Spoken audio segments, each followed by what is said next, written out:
This could have been real ugly for people who had Jackson Smith and Jigba and Marvin Harrison in their lineups.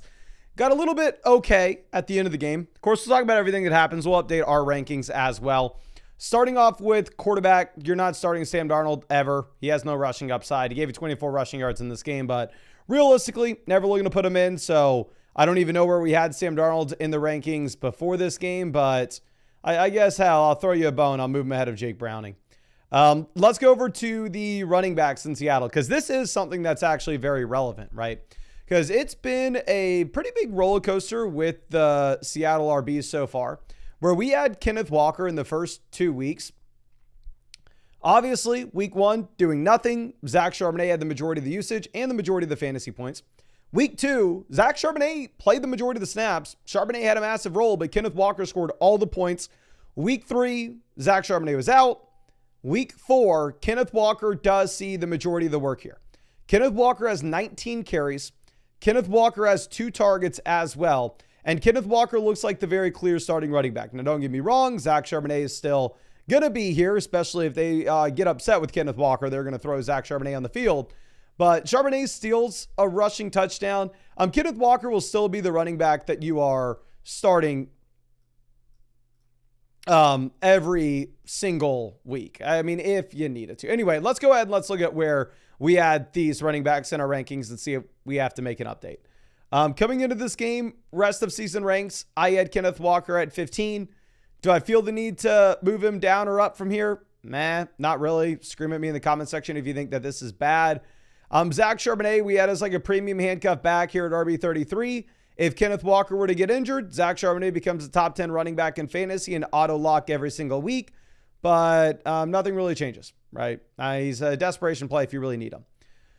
Going over and looking at the receivers, we had Jackson Smith and Jigba ranked as a set it and forget it elite wide receiver. Wide receiver 6 in our rest of season ranks, right behind like Chase Jefferson, right ahead of Nico Collins. After a disappointing performance where it could have been so much worse, we could have been sitting here in this live stream really panicking if he did nothing in the second half. But, I mean, at the end of the day, you get 5 targets. You have like a 25% team target share. And if we look at what happens with him as a rusher as well, like he picks up 3 carries for 11 rushing yards. So overall, when we're looking at what we have with JSN, I know it's maybe not exactly what you were expecting, but it, like all these other wide receivers are giving you down weeks. Can I come through and tell you like, oh my gosh, you can't trust Jackson Smith and Jigba. You got to move behind Nico. And Nico Collins, look at what he did week 1, right? Drake London's done nothing at different points all year. So I'm not going to move JSN up or down our rankings from this. Looking at Elijah Arroyo, I drafted him in a decent amount of underdog basketball drafts. Do you need to roster him and redraft? No. AJ Barner, no, we don't need to roster him. Cooper Kupp, we had at like wide receiver 50 something. Let's see, Cooper Kupp, wide receiver 54. Does this need a change? No, he's very clearly just the wide receiver 2 for Sam Darnold. That's probably not something that you want to see, right?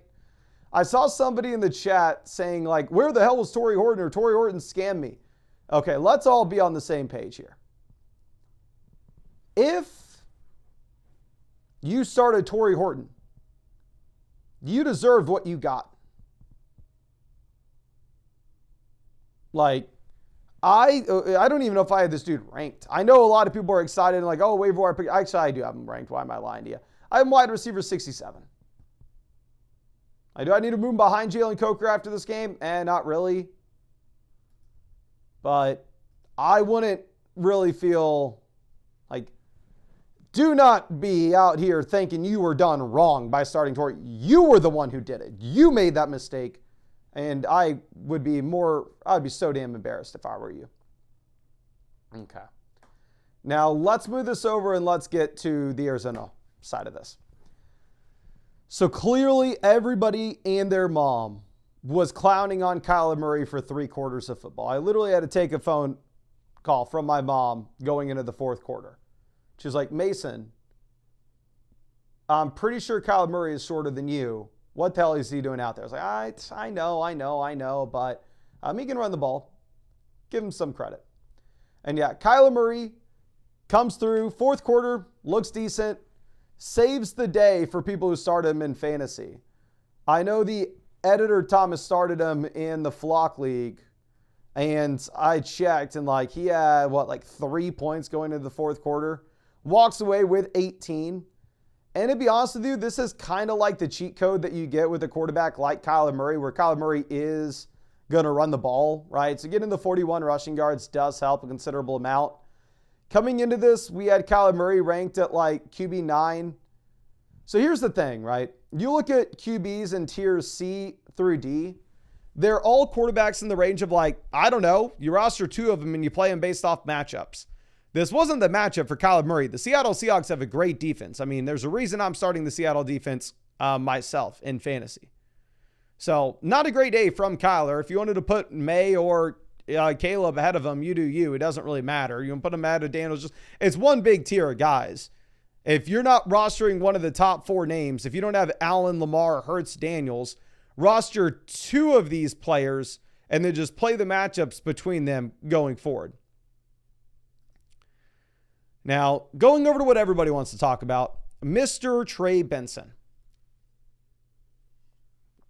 Again, this is why I'm always boring with my weekly rankings. You almost always want to say with these players that we haven't seen what the workload's exactly going to look like, I'm very excited about the late season upside. I for sure want to have that player on my actual team. But in terms of the weekly rankings, we're not going to lose our mind and go out there and rank him as like a top 12 running back right out the gate. He comes through and he's the lead back. Don't get me wrong. He has 8 carries and he has the role as the receiver. He has 5 receptions. He has 19 receiving yards.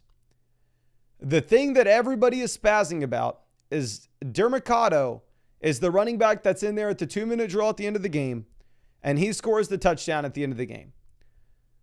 So despite Trey Benson having 13 opportunities in comparison to Dermicado with a total of, and I forgot that Michael Carter was even on this team. Dermicado with the total of 4. People are going to spaz. Don't get it twisted. Trey Benson is still very much the clear starting running back for the Arizona Cardinals. He is still a running back that is going to get involved as a receiver, and he is still a running back that we should believe gets red zone utilization going into the future. So maybe you want to spaz when it comes to Benson, but just because he wasn't in there at the 2-minute drill when the touchdown was scored doesn't mean you should flip everything you've thought about him in the past. Like I had Trey Benson in our rest of season rankings at running back 24 coming into this. I personally have Cam Scatterbu on my own fantasy team. I would still trade him for Trey Benson. I have Tony Pollard on my own team. I would still trade him for Trey Benson. And the reason with Scat is hey, Tracy's eventually going to come back and is probably going to turn into a running back by committee. Pollard, Spears is going to come back. It's going to turn it James Conner's not coming back. So I know it sucks. I know he doesn't get the touchdown. I'm not spazzing. I'm not moving him up or down my rankings. The guy I was ready to absolutely nuke into oblivion was Marvin Harrison Jr. Every single person was coming through. I was reading things of people, real NFL people coming out and saying oh, Marvin Harrison's the worst wide receiver I've seen run routes this year. Let me see if I can find that tweet. That was just, we had people putting out some crazy, crazy statements. Yeah. You could just, insane. Okay. But he comes through in the second half and he looks great. First half of the game, he looked like the worst wide receiver in the NFL. Second half of the game, and he comes out and he's extremely viable.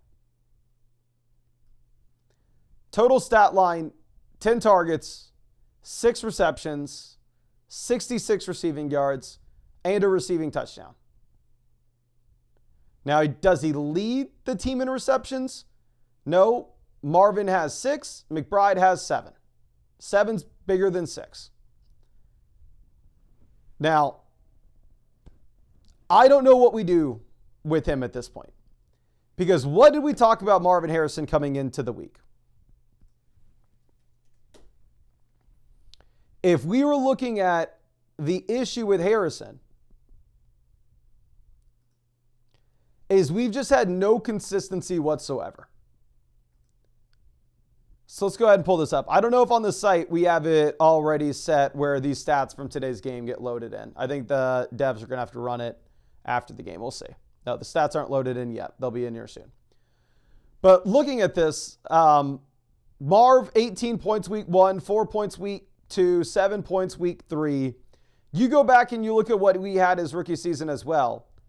It's the same exact thing that we have the continuation of his rookie year, where it's just dud, blow up.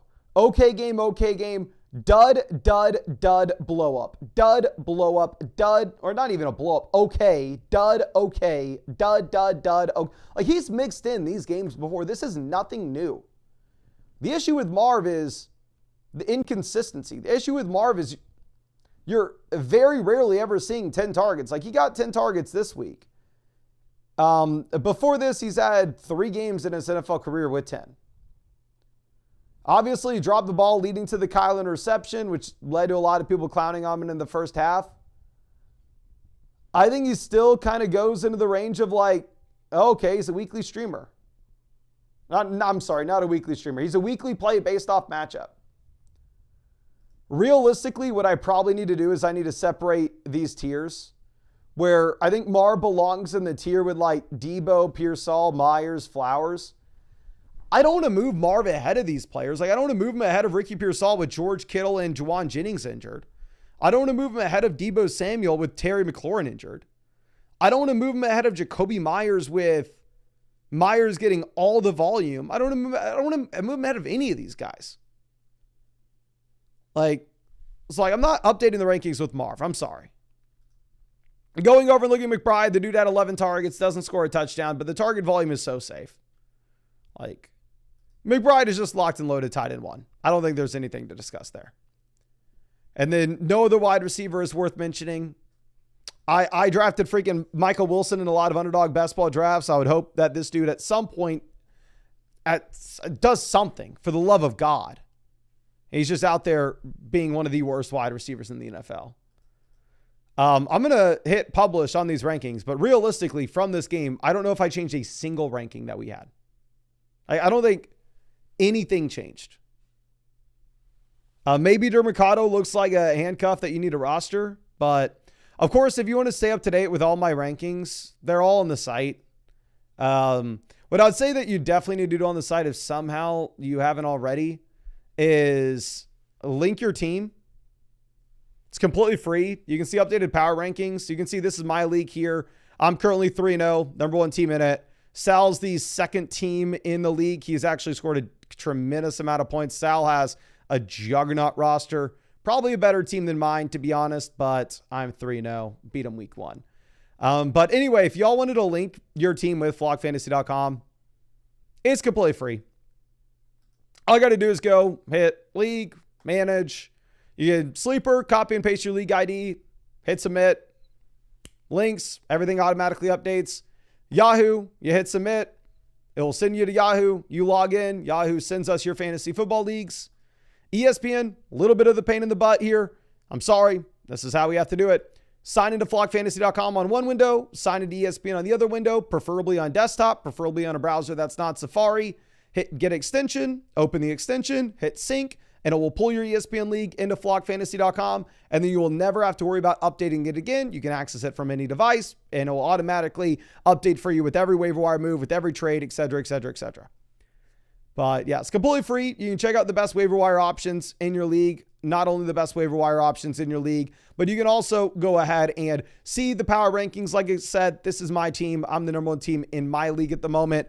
I am 3-0, but I also have the worst wide receiver room in the league. We're currently ranked 12th in value at wide receiver, but we are first at running back with Barkley, Jacobs, Etienne, Scat, Pollard, and Nick Chubb.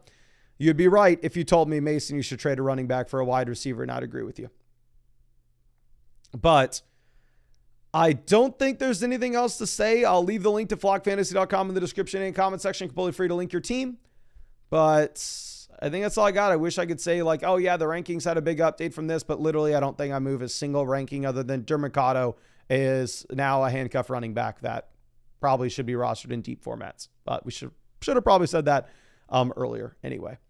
However, I really appreciate y'all, and let me know how stupid I am in the comment section, and I will see you in the live stream tomorrow. Oh yeah, one other thing is I did the math. I looked at what we were at last year. If we're going to hit 300,000 subscribers this year, it is damn close. Like, we are going to get there by the skin of our teeth, whatever the hell it's called.